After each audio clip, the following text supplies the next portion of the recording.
ሰላም እንደምን ሰነበታችሁ የዳንቴል ሚዲያ ቤተሰቦቻችን እንደምን አላችሁ እንደምን ቆያችሁ እኔ በጣም ደህና ነኝ እግዚአብሔር ይመስገን ከሰሞኑን የዲያቆን ምህረትና የፓስተሮቹ ውይይት አነጋጋሪ እንደሆነ ነው ያለው የተለያዩ ሰዎች የተለያዩ ዩቲዩበሮች የተለያዩ ቲክቶከሮች በዚህ ጉዳይ ብዙ ቪዲዮዎችን እየሰሩ ነው በጣም አነጋጋሪ ነው ሁሉም በዚህ ጉዳይ ላይ ሐሳቡን እየሰጠ ነው የሚገኘው እኛም ዳንቴል ሚዲያ ላይ ሁለት ቪዲዮዎችን አስቀድመን ሰርተናላችኋል በዚህ ጉዳይ የዛሬው ቪዲዮ ደግሞ ሶስተኛ ቪዲዮ ነው የሚሆነው ዛሬ እንግዲህ የተለያዩ ሰዎች እንዳያችሁት ማህበራዊ ሚዲያ ላይ ሐሳቦቻቸውን ሰጥተዋል ከነዚህም ሰዎች መካከል ዲያቆን ሄኖክ ኃይሌ ናቸው እሳቸው በፌስቡክ ገጻቸው ላይ ዘለግ ያለ ጽሁፍ በዚህ ጉዳይ ላይ ጽፈዋል እሱን ነው ወደናንተ የምናደርሰው እስከ መርሃ ግብራችን ቆይታ ድረስ ከኛ ጋር እንድትሆኑ ነው የምንጋብዛችሁ ለዚህ ቪዲዮ አዲስ የሆናችሁ ሰዎችም ሰብስክራይብ በማድረግ ጀምሩ ላይክም አድርጉልን ይህን ቪዲዮ እስከ መጨረሻው ድረስ አድምጡት ብዙ ቁም ነገር ታገኙበታላችሁ አብራችሁን ቆዩ ምህረት የለሹ ምህረት የወንድሜ የዲያቆን ምህረት መላኩንና የሁለቱ የፓስተሮች ውይይትን ዘግቼ ቢሆንም አየሁት ውይይቱ በጣም በሰከነው የዲያቆኑ ኦርቶዶክሳዊ ጨዋነት የተነሳ ሁለቱን የፕሮቴስታንት ዋርካዎች በትትና ብቻ የገነደሰ ነበር ቅመሙ ዲያቆን ምህረት ውይይቱ እንደሚቀረጽ በደንብ ስላስተዋለ ጠይቋቸው ሳይመለሱ ያለፉትን ወይም ያልተጠየቁትን ጉዳዮች ያነሱበትን ቦታ ሁሉ ልክ ነጥብ ተመልካች ይፍረድ በሚመስል ብልጠት እየተወ ወደ ቀጣዩ ነጥብ የሚያሸጋግርበት ፍጥነት ድንገት የገባበት ውይይት ሳይሆን የተጠና ስክሪፕትድ ውይይት እንዲመስል አድርጎታል በጣም በትትና ሆኖ እየጠየቀ እርቃናቸውን ያሳየበትን መንገድ ምን ያህል ሊያናዳቸው እንደሚችል ሳስብ ውይይቱ በሰላም አለቀ እንጂ ካሁን ይመቱት ብዬ ተሳቅቄያለሁ በውይይቱ ላይ ካየዋቸው ያስገረሙኝን ጥቂት እውነታዎችን ውይይቱን እየተረኩ ላስቀምጥ ዲያቆን ምህረት ውይይቱን የጀመረው የፓስተሮቹን አስተምሮ ከቤተ ክርስቲያን ቅድምና አንጻር በማንሳት ነበር በዚህም ለፕሮቴስታንቱ ዓላማ ደካማ ጎን የሆነውን ስስ ብልት መምታት ጀመረ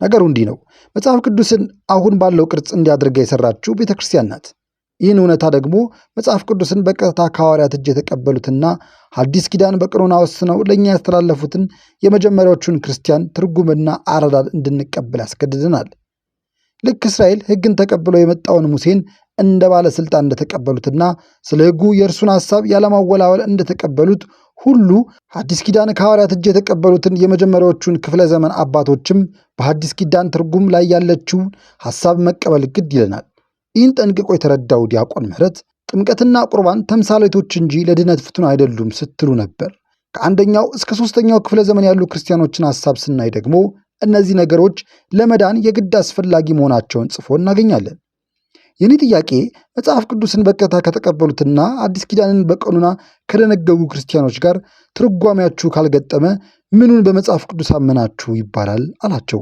ባጭሩ መጽሐፍ ቅዱስን ያዋለሉትን አዋላጆች ካልሰማችሁ ምኑን መጽሐፍ ቅዱሳዊ ሆናችሁ ድምፅህን የያዕቆብ ይመስላል ፀጉርህ ግን የኤሳው ነው ያለውን ለእናንተ አይደለም ወይ እንደማለት ያለ ነው ዲያቆን ምህረት በዚህ ጥያቄዎቹ ሰዎቹን ጨርሶ ወደማያውቁት ጨለማ ክፍል ወስዶ ቆለፈባቸው የአንደኛው ክፍለ ዘመን አባቶች ስነ ጽሑፍና ታሪክ ለእነርሱ የማያውቁት የውጊያ አውድ ነው ወደ በኋላም በሚስጥረ ቁርባን ዙሪያ ባለው ግልጽ አቋምና ከሐዋርያት ጋር በነበረው ቅርበት የተነሳ የፕሮቴስታንት ሊቃውንት ምነው ባልተፈጠረ የሚሉትና አንዳንዶቹም እርሱ አልጻፈውም ብለው መጽሐፉን ለመካድ የሚገደዱበትን ቅዱስ አግናጢዮስን በመጥቀስ አስጨንቋቸዋል የሚገርመው የሰጡት መልስ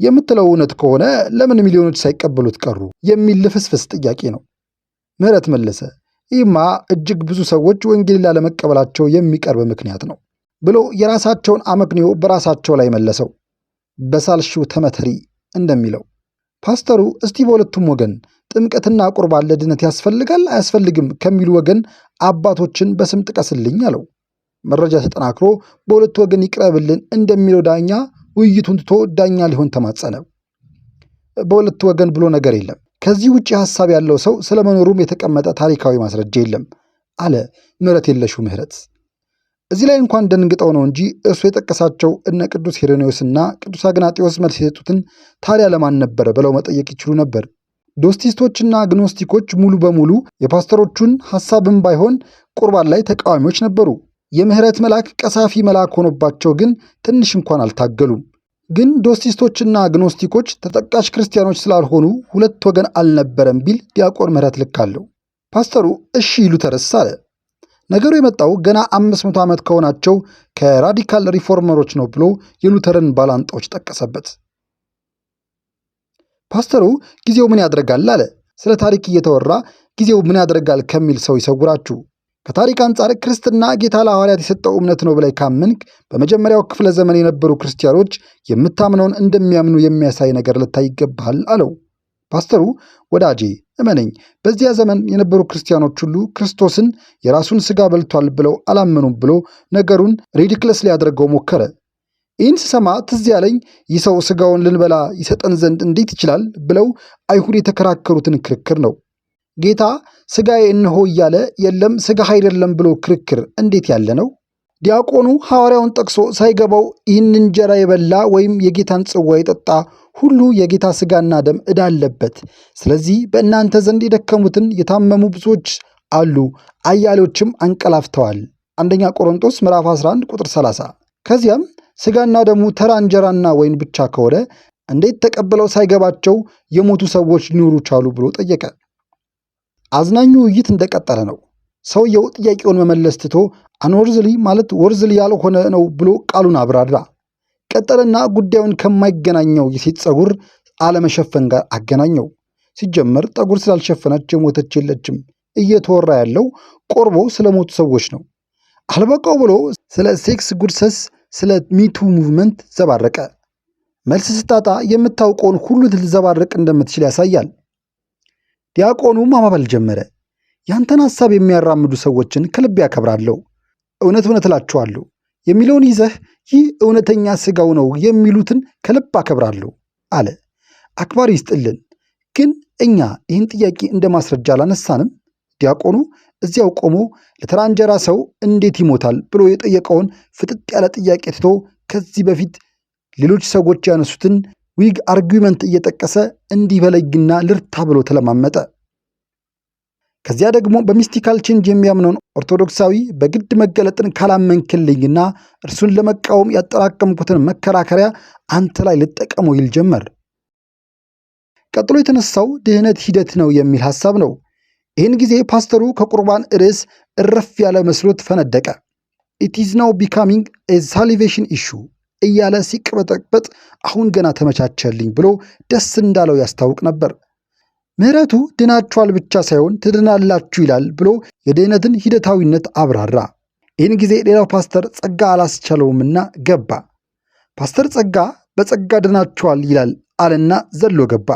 ድህነት ሲነርጀቲክ ስለሆነ የጸጋው ኢነርጂ የእኛን ትብብር ይሻ የለም ወይ አለና ምሕረቱ መዳናችሁን ፈጽሙ የሚለውን ጠቀሰ። አብርሃምም ልጁን የመሥዋዕቱን ሥራ አነሳ። እርሱ ግን ወርክ አውት ዩር ሳሊቬሽን የሚለውን ቃል ውስጥ ወርክ የሚለውን ቃል ሲሰሙ ደስታቸውን መሸከም አልቻሉም። ቃሉን ጳውሎስ የተናገረው መሆኑን አላሳሰባቸውም። እግዚአብሔር ባልሰጠው መክሊት አይጠቀምምና ሰርከምስታንሻል ነው አለ። ሊሞት አልጋ ላይ ስላለ ሰው አለመጠመቅ አላወራውም ብሎ ሞገተ። ከዚህ በኋላ ያለው ውይይት ዲያቆኑ ምሕረትን በግድ ካቶሊክ ካልሆንክ የሚል ንትርክ ነው። የቅዱስ ቁርባን ደምን የሰጠው ከእጁ እየፈሰሰ ነበር የሚል ያላለውን በሉ የሚል ቃል በጌታ እንደ መዘበት እያለው ተናገረ። ኢት ኢዝ ኖት ራይት ቱ ሪዲክል ክርስቲያን ፎር ዘ ሴክ ኦፍ አርጊመንትስ። 400 ዓመት አልፎ ሐሳቡን የኦገስቲን ሊያደርግበት ሲጥር ምሕረት ውይይቱን ወደ አግናጢዎስ ዘመን መለሰው። የመጨረሻው ጥያቄያቸው ሁ ኢዝ ዘ አልቲሜት አውቶሪቲ የሚል ነበር። ሲመስለኝ ከዲያቆኑ ምሕረት የጠበቁት መልስ ዘ ባይብል የሚል ነበር። እርሱን ካለ ኢፍ ዘ ባይብል ኢዝ ዘ አልቲሜት አውቶሪቲ ዌር ዳዝ ኢት ሴይ ዛት ዘ ፈርስት ክርስቲያን ቢሊቭድ ኢት ኢዝ ዘ አክቹዋል ቦዲ ኤንድ ብለድ ብለው ሊዘነጉትና መጽሐፍ ቅዱስን ከጻፈው እውነት በላይ ሰዎች እንዲተረርተውት ነበር እንዲል ጠይቀው ውይይቱን ሊዘጉ ነበር። ምሕረት የለሹ ዲያቆን ግን ባይብል በማለት ፈንታ ባይብልን በቀኖና የወሰነችውን ዘ ቦዲ ኦፍ ክርስቲያን ይዞ የሙጥኝ አለ። የእናቱን የቤተ ክርስቲያን ቀሚስ ይዞ ድርቅ ሲል ጉድ ቱ ሚት ዩ ብራዘር አሉና ጨበጡት። በአማርኛ ሲተረጎም አንተን ብሎ ምሕረት ማቶን ክብን እንጂ እንደማለት ነው። ዲያቆን ሄኖክ ኃይሌ ሚያዝያ 3 2017 ዓ.ም የተከበራችሁ ተመልካቾቻችን የመምህራችን የዲያቆን ሄኖክ ኃይሌን ፌስቡክ ላይ ያጋሩት ጽሑፍ ይህንን ይመስላል። አብራችሁን ስለነበራችሁ በጣም ነው የምናመሰግነው። ሀሳብ አስተያየቶቻችሁን ኮሜንት ላይ ጻፉልን።